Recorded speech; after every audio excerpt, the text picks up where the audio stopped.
नमो भगवते वासुदेवाय। ओम नमो भगवते वासुदेवाय। ओम नमो भगवते वासुदेवाय. Reading the book. Uh, it was after this time that some of the jealous and low-minded Brahmins of Pulia picked a quarrel with Mahaprabhu and collected a party to oppose him. Nimai Pandit was naturally a soft-hearted person. Through strong in his principles, he declared that party feeling and sectarianism were the two great enemies of progress, and as long as he should continue to be an inhabitant of Nadia belonging to a certain family, his mission would not meet with complete success. He then resolved to be a citizen of the world by cutting off his connections with the particular family, caste, and creed. And with this resolution, he embraced the position of a sannyasi at Kutwa under the guidance of Keshava Bharati of the town in the 24th year of his life. His mother and wife kept bitterly for his separation, wept bitterly for his separation. But our hero, through soft in heart, was a strong person in principle. He left his little world in his house for the unlimited spiritual world of Krishna with man in general. After his sannyasa, he was induced to visit the house of Advaita Prabhu in Shantipur. Advaita managed to invite all his friends and admirers from Nadia and brought Sachidevi to see her son. Both pleasure and pain invaded her heart when she saw her son in the attire of a sannyasi. As a sannyasi, Krishna Chaitanya put up nothing but a kaupin and a bahirvasa outer covering. His head was without hair and his hands bore a danda stick and a kamadala hermit's water pot.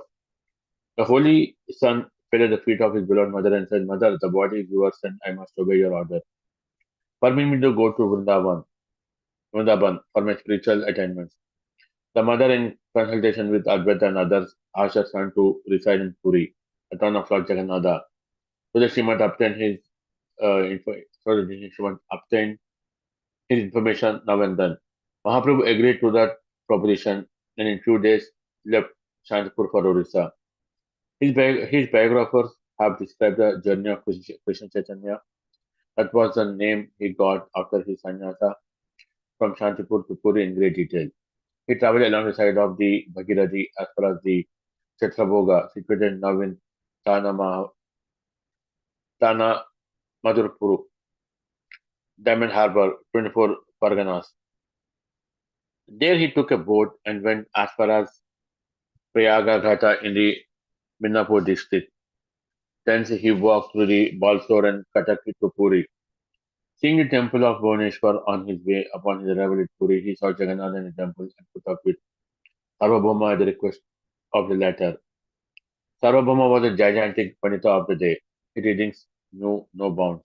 He was the best Naika of the times and was known as the most erudite scholar in the Vedanta philosophy of the school of Shankaracharya. He was born in Nadia, Vijayanagar, and taught innumerable pupils in the Nyaya philosophy in his Tola there.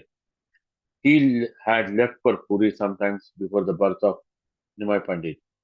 His brother-in-law, Gopinath Mishra, introduced our new sannyasi to Sarvabhauma, who was astonished at his personal beauty and feared that it would be difficult for the young man to maintain sannyas dharma during the long run of his life. Gopinath, who had known Mahaprabhu from Nadia, had a great reverence for him and gave out that the sannyasi was not a common human being.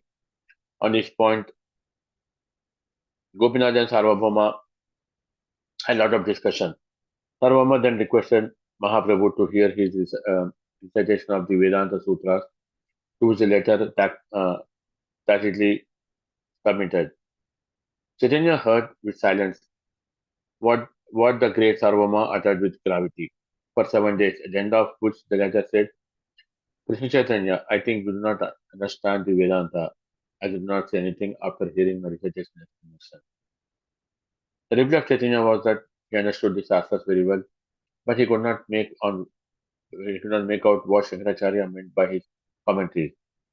Astonished at this, Sarabhama said, How is it that you understand the meaning of Shastras and do not understand the commentary, which explain all the Shastras. All well. If you understand the sutras, please let me have your interpretation.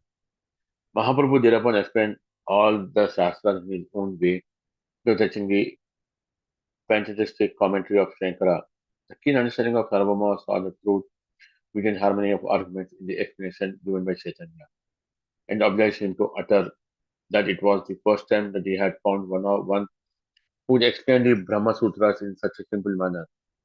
He admitted that the commentaries of Shankara never gave such natural explanations of the Vedanta Sutras as adopted from Mahaprabhu. He then submitted himself as an advocate and follower. In few days, Sarvabhauma turned out to be one of the best Vaishnavas of the time. Report ran out, and the whole of Orissa sang the praise of Krishna Chaitanya, and hundreds came to him and became his followers. In the meantime, Mahaprabhu thought of visiting southern India. He started with one of Krishnadas Brahmins for the journey. His biographers have given us a detail of the journey. He first went to Kurmakshetra, where he did a miracle by curing a leper named Vasudev.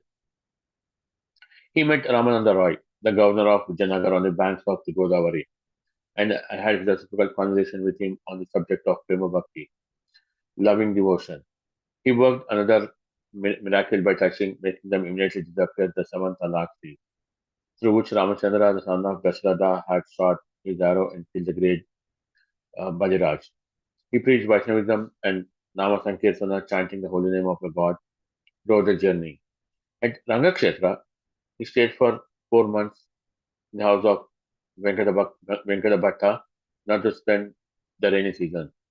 There he converted the whole family of Venkata from Ramanuja Vaishnavism into Krishna Bhakti, along with the son of Venkata, a boy of 10 years named Gopala, who afterwards came to Vrindavan and became one of the six Goswamis, or prophets serving under their leader Sri Krishna Chaitanya. Trained up in Sanskrit by his uncle Prabhupada Saraswati, Gopala wrote several books on Vaishnavism. Chaitanya visited numerous places in southern India as well as Cape Tamarin and returned to Puri in 2 years by Pandharpur on the Bhima. The later place, he spiritualized one Tukaram, who became from the time a religious preacher himself. This fact has been admitted in his Abhangas, which have been collected in a volume by Mr. Satyendra Nath Tagore of the Bombay Civil Service. During his journey, he had discussions with Buddhists, the Jains, and the Mayavadis in several places, and converted his opponents to Vaishnavism, the worship of God as a person. Upon his return to Puri, Raja Prataprudra Dev and several Pandit Brahmins joined the banners of Chaitanya Mahaprabhu. He was now 27 years of age. In his 20th year, he went to Bengal as well as the Gauda in Malda. There he picked up two great personages named Rupa and Sanatan. Though descended from the lines of Carnatic Brahmins, these two brothers turned demi-Muslims by their continual contact with Hussein Shah and then the Emperor of Gauda. Their names have been charged by the Emperor into Zabir Kash and Sakara Malik, and their master loved them heartily as they were both learned in Persian, Arabic, and Sanskrit, and were loyal servants of the state. The two gentlemen had found no way to come back as regular Hindus and had returned to Mahaprabhu. While he was at Puri for spiritual help, Mahaprabhu had written in reply that he would come to them and extricate them out of their spiritual difficulties. Now that he had come to the Gauda, both the brothers appeared before him with their long-standing prayer. Mahaprabhu ordered them to go to Vrindavan and meet him there. Hare Krishna. Chaitanya, And stop. yeah, Stop there, Prabhu. And some I would like to continue my chanting, Prabhu.